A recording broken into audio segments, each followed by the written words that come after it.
Монгол улсын эрхэм үндэт ард иргэдээ. Элэг нэгт миний Монголын анхан дүүсээ. Та бүхэндээ толгор төрийн 2230, их Монгол улсын 815, үндэсний эрх чөлөө, тусгаар тогтнолоо сэргээн мандуусны 110, ардын хувьсгалын 100 жил, Монгол улс нэгдсэн үндэсний байгууллагад бүрэн эрхт гишүүнээр элссэний 60 жилийн баярын мэндийг өргөн дэвшүүлье.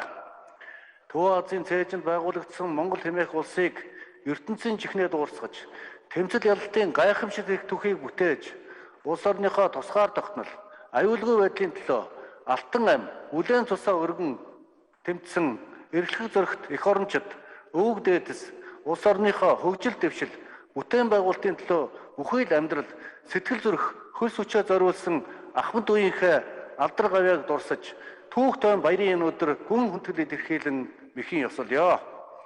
Хөх Монголын буурал түүхийн олон үйл явдлын тэг шой тохиолсон энэ үед монголчууд бид өнгөрсөн түүхээ дүгнэж, ирээдүйн зорилтоо зөв тодорхойлж, 3 цагийн алтан хэлхээний учир холбогдлыг эдүүгүй бай хойч үеийнхэнтэй сануулan таниулах учиртай. Хүний нийгмийн хөгжилд 3 хэмжээст орон зайд 3 цагийн алтан хэлхээ амьд хөдөлцөөнд оршдог өгөөд өчигдөргүй өнөөдргүй маргааш гэж өгөө билээ. Түүх давтагддаг нь эрх хорвоогийн жам ёс бөгөөд түүнээс ялалт амжилт, ололт нээлт, бас алдаа завхрал, гэм нүгэл, азгүйтэл бүтлгүүдэл аль алиныг нь олж мэддэг учиртай. Монгол улсын 4 дахь ерхий сай түүхч Агдам буугийн амар манай түүхийн сайн бидний багш, сааранч бас бидний багш юм шүү гэж сургажээ. Монголчууд бид үеийг эрхэмлэн чин шудрах хууль цаацтай, захирах захирах ёс журамтай, засаглан гүйцэтгэх чамд дэглэмтэй байсан цагтаа бас эрдэнэний сударт бичсэнснээр хар нүдэ эрмэс сүлхийн хавтгай жихээ дэрэн дээр үл тавин магнан хөлсөө улан төртөл тусааж чөнгөө дундартал зүтгэдэг төр засах сүүн нэгдсэн төшмөттэй байсан цагтаа хүчигсэгцэн мандаж хагарсан олон ханддхан их Монгол улсаа байгуулж харьяат иргэдээ хөл хөсөр гар газар тавиулж ирсэн гайхамшиг түүхтэй билээ. Бас тийм цагтаа дэлхийн нийтийг нэгэн гэр бүл мэт инх түвшин болох агуу зорилгыг мөнх тэнгэрийн зарилгаар гүйцээж, бөмбөрцгийн доторх тусгаарлагдмал амьдралын хан хэрвийг нурааж, Аз Европыг холбон дэлхийн түүхэнд Монгол хөв ёсны инхийн журам буюу Pax Mongolica-г тогтоож, улс төр соёл шинэ харилцааг бий болгон олон соёо уулзан огтлцох, найрсаг зохицолдох дэлхийн түүхийн шинэ өрөндийг эхлүүлж байсан түүхтэй билээ. Монголчуудын Мандан бадралын үед анх дэлхийн хэмээх ерөнхий ойлголт бий болсноор дэлхийн түүх үүссэн гэж үздэг хэмээн Японы ерөнхий сайд асан Жунчиро Козуми 2006 онд монголчууд дэргүүлсэн загталтаа онцлон тэмдэглэсэн байдаг. Улаан залаат хөх Монголынхаа босоо заяа баатарлаг дүүхэхээр бахархаж, өвөг дээдсийнхээ байгуулсан туурга тусгаар Монгол улсынхаа нэр төрийг өндрөөс өндөрт өргөж явах ариун үүргээ харанхуй шөн зүүдэнд гэгэн өдөр цээжинд үргэлж санаж явах ёстойг манай улсын эргэн бүр ухамсарлан ойлгож хичээн зүтгэх учиртай. Эрхэм хүндэт ард иргэдээ эх орны ирээдүй болсон бидний үр хүүхэд залуучуудаа өнөөдрөөс яг 100-ны тэртех Монгол орныхоо аж амьдрал нөхцөл байдлыг эргэн нэг санацгаая. 20 дугаар зууны 20-од он гэхэд Монгол орн харийн төлөвлөгөөчдийн даргалт нэрвэгдэж 10-аад жилийн өмнө асар их хүнээр олж авсан тусгаар тогтнол автономи төрөө мөхөөлгөж ард түмэн маань үгээрэл хоосрол өвчин зовлонд дэрэгдээд байлаа. Тухайн цагт Монголд ирсэн гадаадын судлаачид манай улсын талаар 700-ны тэртех дэлхийг донсгож толгоодыг бүхийлгэж тоогтыг сөхрүүлж явсан Чингисийн хойчс гэхэд хэлхийн аргагүй даанч өргөнөөр ус болжоо хэмээн халагдлан бичсэн байдаг. Чухамдгүй энэ цагдор ард түмнийхээ төлөө амь нас эд зорио огоорн зүтгэсгүй хэмээн андгаалсан эх орончид ардын намыг үүсгэн байгуулсан бөгөөд их Жанжин Сүхбаатарын удирдсан ардын журам цэрэг 1921 оны 3 дугаар сарын 18-нд Хяактыг чөлөөлж, улмаар зөвлөлтийн улаан армийн дэмжлэгтэйгээр Оросын цагаантны гол хүчийг бут цохин мөн 7 дугаар сарын 11-нд тусгаар тогтсон шинэ Монгол улс байгуулагдсыг дотоод гадаадад тунхаглан зарласан түүхтэй билээ. Энэхүү ардын хувьсгалын түүхэн ач холбогдол нь улс эх орноо харийн дарлаас чөлөөлж, жинхэнэ ардын эрх ёсыг тогтоон тусгаар тогтнолоо тунхагласан явдал байсан юм а. 1924 оны 5 дугаар сард Богд гигантын гинт жанж халж хэмжээ цад хаан засаглалыг өөрчлөх шаардлага гарсан учраас Мөн оны эцсээр улсын анх дахь их хурлыг хоролдуулж анх дахь үндсэн хуулийг баталсан билээ. Тэрхүү анх дахь үндсэн хуульд бүх Монгол улсыг үнээс хойш бүгд найрамдах бүрэн эрхт ард улс хэмээж улсын дээд эрхийг жинхэнэ ардад эдлүүлэн улсын аливаа хэргийг улсын хурал ба мөн хурлаас сонгогдсон засгийн газар гүйцэтгэн шийдвэрлэх явдлыг нийтээр сүсгэлэн дагуул зохино хэмээн ард орноо зарлан тунхагласан билээ. Мөн тус улсын харьяат ард иргэдийг үнд цогсоо, шашин, эрэгтэй эмэгтэй хэмээн үл ялгуурлан адил тэгш эрх эдлүүлж, эвлэлдэх, эрдэм боловсролд үн төлбөргөөс оролцох, бусдын хөдөлмөрийг мүлждэггүй 18 наснд хүрсэн бүх иргэнд сонгогдох эрх олох зэрэг урд өмнө хязгаарч байгаагүй өргөн эрх, ариун журам, ардчилсан ёс, хэм хэмжээг хуучлан баталгаажуулсан нь үнэхээр том дэвшил болсон юм а. Ялангуяа эмэгтэйчүүд бол эрэгтэйчүүдтэй нэгэн адил тэгш эрхтэй хэмээн тогтоосон нь үнэхээр гайхамшиг байлаа.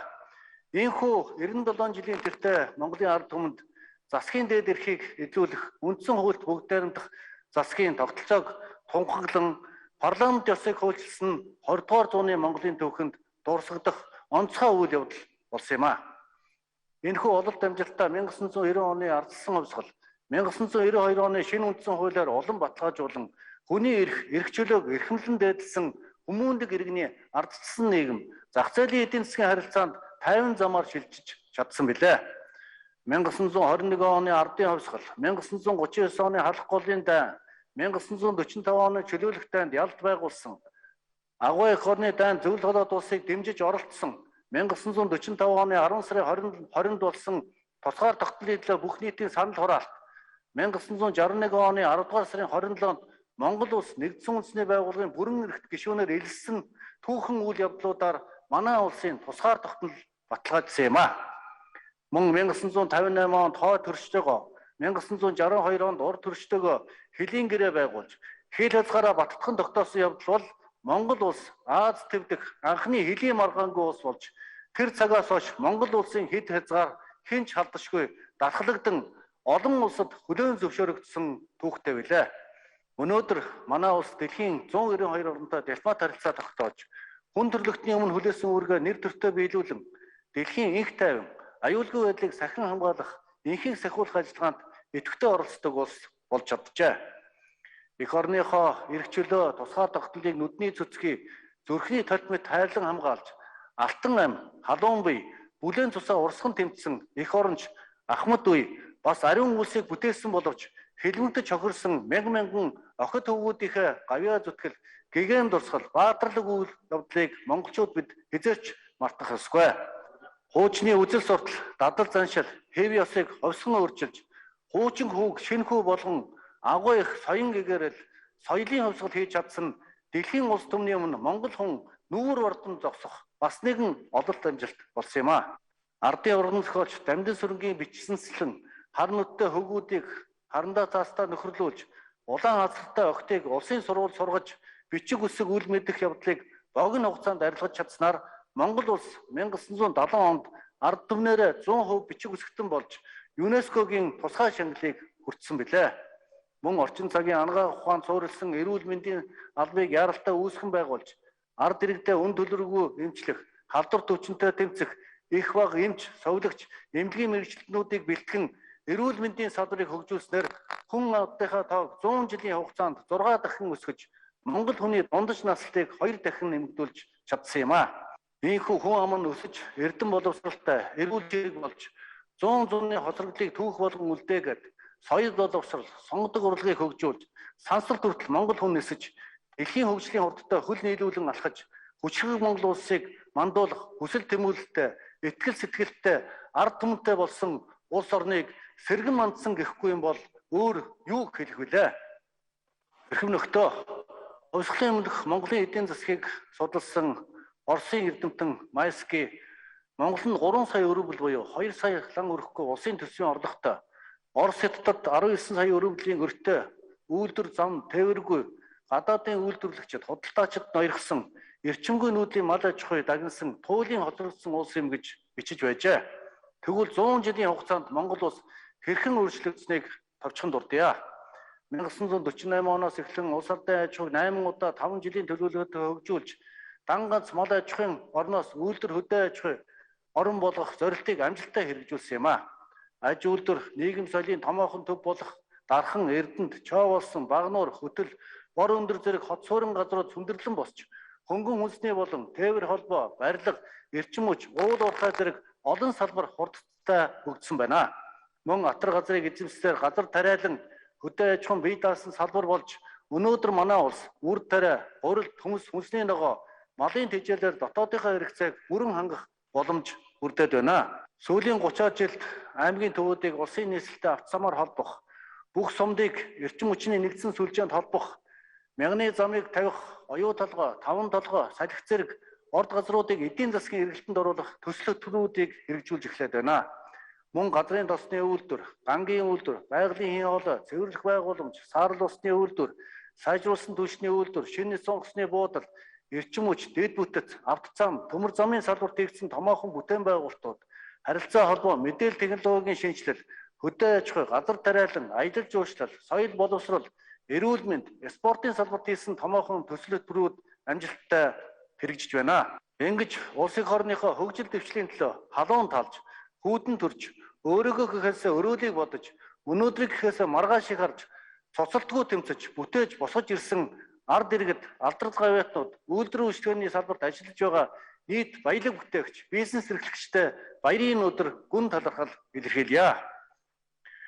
Эрхэм хүндэт ард иргэдээ ийхүү өнгөрсөн 100 жилийн түүхийг товчилж хэлбэл бидний өвөг дээдэс 1.5 сая хавтгай дөрвөлжин километр газар нутагта бүгд найм тургуулсаа тунхаглаж, тусгай тогтнолоо зарлан дайны дэлхийд Монгол хэмээх улсыг хүлээн зөвшөөрүүлж, эх орноо орчин үеийн хөгжил дэвшилтэй улс болгон хөгжүүлж чадсан хүнөө гүрнээс өвлүүлсэн их Монгол улсын тулгын галыг сэргээн бадраасан агуу их үйл хэрэг хизээч мартаж үз болох түүхэн гавьяа билээ. Одоо бид энэ шин зуунд улс орныхоо хөгжил дэвшил, аюулгүй байдал, нийгэм эдийн засаг, гадаад бодлогын талаар ямар зорилт бодлого дэвшүүлж хэрэгжүүлэх шаардлагатай байгаа талаар төрийн тэргүүний хувьд бас байр сууриа илэрхийлье. Нэгдүгээрт Монгол төрийн бодлогын цөвд Монгол хүн, Монгол айл өрх байж ирсэн цаашиж байх болно. Монгол хүний амьдралын чанар, тэгш байдал, нийгмийн баялагын шудраг хуваарлалт, өртөмжийн асуулт бид онцгой анхаарч, Монгол хүн бүр эрдэм боловсралтай, эрүүл зэрэг, ажил орлоготой, дэлхийн түвшинд өрсөлдөх чадвартай, эх орондоо айх аюулгүй, амар амгалан, сэтгэл хангалуун, аж төрөх бүх талын боломж нөхцөлийг бүрдүүлэх нь Монгол төрийн бодлогын цөм байх ёстой. Инхийн тулд нийгмийн чинээлэг дундаж давхрахыг нийт хүн амын дийлэх болгох шаардлагатай байна. Дундаж давхраг бол нийгмийн баялагын том үйлдвэрлэгч, бараа бүтээгдэхүүний эрэлтийг тогтвортой өдөөгч, бүтээгдэхүүн үйлчлэгээний байнгын хэрэглэгч, шинийг эрхийлэгч, асуудлын гарц шийдлийг олж чаддаг бүтээлч иргэн, санхүүгийн капитал хоригдлуулагч, ил тод байдал, хариуцлагыг шаарддаг хүчин юм а. Нөгөө тэгвэр ардчил нийгмийн үнэт зүйлийг олигархууд, популистуудаас хамгаалдаг, ингэснээр нийгмийн тогтвортой байдал, тогтвортой хөгжлийн гол баталгаа болдог хүчин юм а. Амьдралдаа хүрэлцэхүйц орлоготой, тогтвортой ажлын байртай, эсвэл жижиг дунд үйлдвэрлэл эрхэлж, өөрх гэрийн амьдрал болон аливаа арьслаа өөрсдөө үүрээд явдаг боломжийн хоримтлалтай төрөөс халамж үйлчлэгээ шаарддаггүй ийм л давхаргийг нийгэмд дийлэх болгох нь чухал байна. Хүн амын дийлэх нь чинээлэг дундаж давхраас үрдсэн улс л нэгдвэл үнэт зүйлтэй, өсөн дэвж хэрээдүйтэй, нийгмийн тогтвортой байдал нь хангагдсан өрсөлдөх чадвартай хөгжингүй улс болдог жамтай. Хөгжих, эс хөгжих гэдэг нь тухайн улс орны иргэдийн амьдралын чанарын төвшин, аз жаргалын болон өсөлөх чадрын индекс, дундаж насалт, тэгш байдлын үзүүлэлт, дотоодын болон үндэсний нийт бүтээгдэхүүн Гini коэффициентээр хэмжигддэг болсон. Монголчууд бид өнөөдөр эдгээр үзүүлэлтээр дэлхийн улс орнуудын дунджаас доош төвшөнд эренбэлэгдэж байна. Иймээс улс орноо ойрын 30 жил багтаан дэлхийн хөгжингүй орны төвшөнд хүргэж, нийгмийн хөгжил, эдийн засгийн өсөлт, иргэдийн амьдралын чанараар Аз төвдөд тэргүүлэгч орнуудын нэг болох томоохон зорилтыг хэрэгжүүлэх шаардлагатай болж байна. Энэхүү зорилтыг ханган хэрэгжүүлэхэд улс орны эдийн засгийн чадварыг хүчрэг болгох, ард иргэдийн амьдралын чанар, орлогыг нэмэгдүүлэхийн зэрэгцээ, хүний хөгжлийн гол хүчин зүйл болох соёл боловсрол, шинжлэх ухаан, биеийн тамир, спорт, эрүүл мэндийн салбарын хөрөнгө оруулалтыг нэмэгдүүлэн боловсон хүчнийг чадахжуулж, ард иргэдэд соён гэрүүлэх ажлыг шин шатанд гаргах зайлшгүй шаардлагатай байна. Хоёрдугаарт улс орны эдийн засгийн аюулгүй байдлыг хангаж бие даасан хараат бус олон тулгуур эдийн засгийн бодлогыг хэрэгжүүлэх шаардлагатай юм а. Инхийн тулд халамжаас хөдөлмөрт, олборлолтоос боловсруулалтад, импортоос экспортод шилжих явдал чухал байна. Энэ зорилтыг ханган хэрэгжүүлэхийн тулд нэг эх орноо эрчим хүчний найдвартай их усаар хангаж цаашид эрчим хүч экспортлогч улс болох. 2. Нефт бүтээгдэхүүн, бензин шатхуунаа эх орондоо үйлдвэрлэж, нефт хэмийн аж үйлдвэрийг хөгжүүлэх. 3. Хүнсний бүтээгдэхүүнээ дотоодын хэрэгцээгээ бүрэн хангаж, мал аж ахуй, газар тариалангаа эрчимжүүлэн хөгжүүлж, бүс нутагта органик хүнс экспортлогч орн болох. 4. Хүнд ба хөнгөн үйлдвэрүүдийг барьж байгуулан, алт, зэс, төмөр, нүүрс болон бусад байгалийн баялаг, малын гаралтай түүхэн эдэ эцсийн бүтээгдэхүүн болгон боловсруулдаг аж үйлдвэрдсэн экспортлогч орн болох. 5. Авто зам, төмөр зам, агаарын тээвэр, байгалийн эдлийн хоолой зэрэг дэд бүтцийн үндэсний сүлжээг барьж байгуулан хэвтэй болон босоо тэглэхийг холбосон тээвэр логистикийн нэгдсэн сүлжээ бий болгож олон улсын болон бүс нутгийн сүлжээнд холбох. 6. Хиймэл оюун ухаан, блокчейн, робот, юмсын интернет, их хөгжлийн эрен үеийг болох аж үйлдвэрийн 4-р хувьсгалыг эхлүүлж, бүтээлч үйлдвэрлэлийг хөгжүүлэн сахим үндэстэн дижитал Монгол болох. 7. Унган байгаль, нүүдэлчдийн өв соёл, зан заншил, түүх уламжлалт түшгэлсэн түүхэн болон байгалийн аж үйлчлэлийг хөгжүүлэн эдийн засгийн тэргүүлэх салбар болгох. 8. Банк санхүүгийн болон хөрөнгийн зах зээлийг хөгжүүлж, ухаалаг системийг нэвтрүүлэн олон улсын худалдаа хөрөнгө оруулалтын идэвхтэй тоглогч болж, Монгол улс бүс нутгийн санхүүгийн хөрөнгө оруулалтын шин төв болох. 9. Орон зай оновчтой бүтэц, нутагшилт, суурьшлийн зөв тогтолцоотой метрополитен хотуудыг хөгжүүлж, хот өдөөгийн ялгааг арилган улс орноо бүсчлэн хөгжүүлэх. 10. Их дэлхийг шүтэн хайрладаг хүн ардтай, экологийн тэнцвэрт байдлыг хадгалан хамгаалдаг төр засагтай, ногоон Монгол болох зэрэг томоохон зорилт бодлогыг төр засгийн зүгээс хэрэгжүүлэх зайлшгүй шаардлагатай байна. Эдгээр 10 зорилтыг ажил хэрэг болгож, бодит дүнд хүрэхэд баялаг бүтээгчид, бизнес эрхлэгчдийн маань ууггүй хөдөлмөр, хичээл зүтгэл, төр хувийн хөгжлийн түншлэл, хамтын ажиллагаа нэн чухал юм а. 3 дугаарт шинэ зууны монголчуудын бас нэгэн чухал зорилт бол сайн засаглалыг тогтоох явдал юм а. Сайн засаглал гэж чухам юу хэлж байна гэвэл төрийн байгууллагууд нь нөхцөр биш, бүтэцтэй, чадварлаг, мэрэгссэн, хүн сурталгүй, авилгагүй, бодлого үйл ажиллагааны тогтвортой, ил тод, шудраг, хариуцлагатай, хяналттай, төр ба иргэний нийгэм, хувийн хөгжлийн нэгт хамтын ажиллагааг чухалчилдаг, ажлынхаа үр дүнг ард түмнээрээ дүгнүүлдэг ийм л засаг төрхтэй болох тухай ойлголт юм а. Өөрөөр хэлбэл ард иргэдэд үйлчилдэг, тусалдаг, зөвлөдөг, чиг үүргийг чухалчилдаг төртэй болно гэсэн үг юм а. Хүн засгалдаггүй, хууль засгалдаг төртэй байна гэсэн үг ээ. Ялангуяа авилгалаас ангид төрийн албатай болох нь сайн засаглалын амин сүнс юм а. Нэгдсэн үндэсний байгууллагын дарга Кофи Аннан сайн засаглал бол ядуурлыг бууруулах, хөгжлийг хурдасгах хамгийн чухал хүчин зүйл юм гэж хэлсэн байдаг. Иймээ сайн засаглалыг тогтоох явдал нь нийгэм чудраг усыг бэхжүүлж, улс орны хөгжил дэвшлийг түртгэх гол хөдөлгөч хүчин болох учиртай. 4-р Монгол хүн эх орон газар нутагтаа эзэн байж, байгалийн баялагынхаа үр шимийг адилтгаж хүртэх учиртай. Байгалийн баялагийг ашиглах төрийн бодлогыг урт хугацааны хөгжлийн бодлоготой уялдуулан тодорхойлж, газрын хэвлийн баялагын үр өгөөжийг үндэсний баялагын сан төвлөрүүлэн улс орноо хүчрэг эдийн засагтай үйлдвэрлэгч, экспортлогч улс болон хөгжүүлэхийн зэрэгцээ Монгол хүн бүр баялагтай эзэн байх тогтолцоог хөгжүүлэхэд төрийн бодлогыг чиглүүлэх шаардлагатай байна. Баялагтай эзэн Монголын төлөө гэсэн ард түмний мань хүсэл тэмүүлэл, төрийн дөрвөн миний байр суурь цаашид жулан биелээ олж, үр шим, үр өгөөжийг нь манай ард түмэн хүртэнэ гэдэгт би итгэл төгс байна. Дээрх зорилт бодлогыг ханган хэрэгжүүлснээр улс орны эдийн засгийн тусгаар тогтнол, бие даасан байдлыг хангахын зэрэгцээ, ард иргэд нь аз жаргалтай, сэтгэл хангалуун, тэгш дүүрэн амьдрах боломжтой хүчрэг Монгол улсыг хөгжүүлэх үнд суурь болох юм а. Эрхэм хүндэт ард иргэдээ, Монголын ард түмний үндэсний их баяр наадам гэдэг бол Монгол улс, Монгол үндэстэн, Монгол хүний хувьд төр ёс, тусгаар тогтнол, түүх соёл, эв нэгдэл, мандан бадахын бэлэгдэл, Монгол үндэстний оюун санааны дархлаа, нүүдэлчин соёл иргэншил, зан заншлын түүхэн уламжлал бөгөөд үеийн үед мөнхлөн тэмдэглэж байх ёстой үнэт зүйл юм а. Гэвч энэ удаа дэлхийн нийтэд түгээд байгаа COVID-19 цар тахлын хор хохирлыг тооцсон манай улсын эрдэмтэн судлаачид мэргэжлийн байгууллагуудын өгчвэ зөвлөгөө шийдвэрийг үндэслэн Монгол Улсын засгийн газраас үндэсний их баяр наадмыг инх тунх сайн цаг ирэхэд тэмдэглэхээр хойшлуулад байна. Энэ шийдвэр нь манай улсад тохиолдож болзошгүй аюулт эрсдлээс үр хүүхэд, ард иргэдийнхээ амь нас, эрүүл мэндийг хамгаалсан, аж амьдрал, сэтгэл санааны хувьд нөхөж баршгүй хохирол амсаад байгаа иргэдэд хүн ёсны хувьд ч, ёс суртахууны хувьд ч хүндэтгэлтэй хандсан хүндэг шийдвэр гэдгийг манай ард түмэн уужим саруул ухаандаа тунгаан ойлгож байгаа гэдэгт итгэлтэй байна. Хүн төрлөختний ив нэгдлийн дэлгэхийл болсон спортын их баяр олимпч бас хойшилж байсныг та бид санаж байгаа. Одоогоос жил гарын өмнө Дэлхийн эрүүл мэндийн байгууллагын ерөнхий захирал Фабрисис дэлхий цаашдаа хязгаарч хуучин шиг байхгүй. Нөхцөл байдал амаргүй байна. Урт хугацаа шаардагдах байх.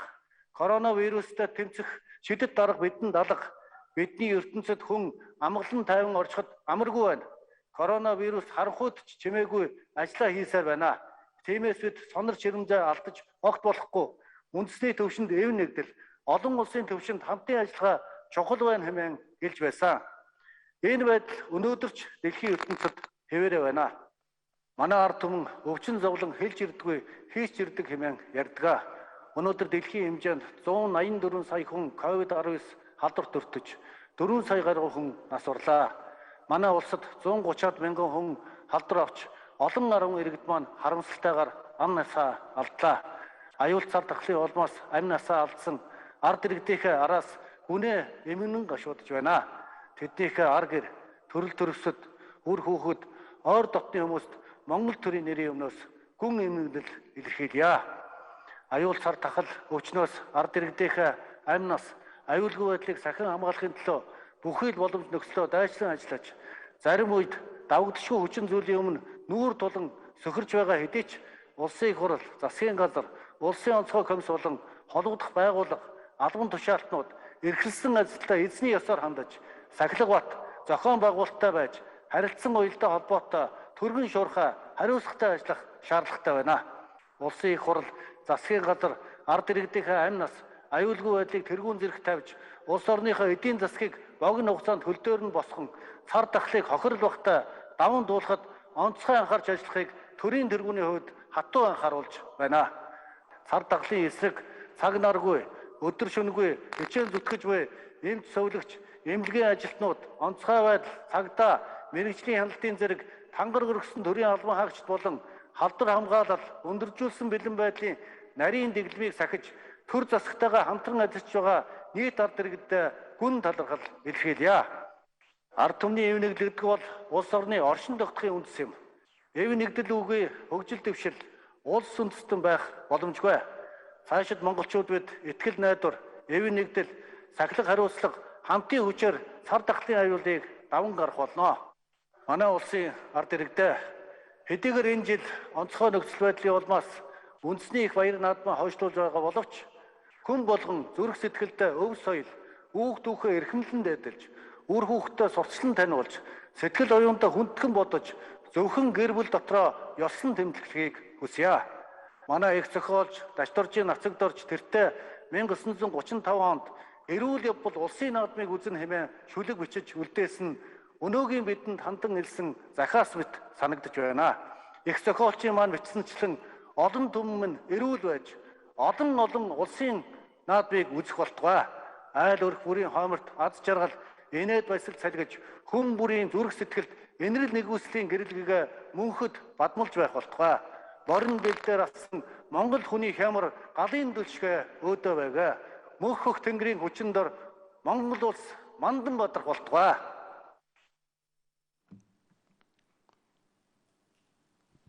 За үг хэлсэн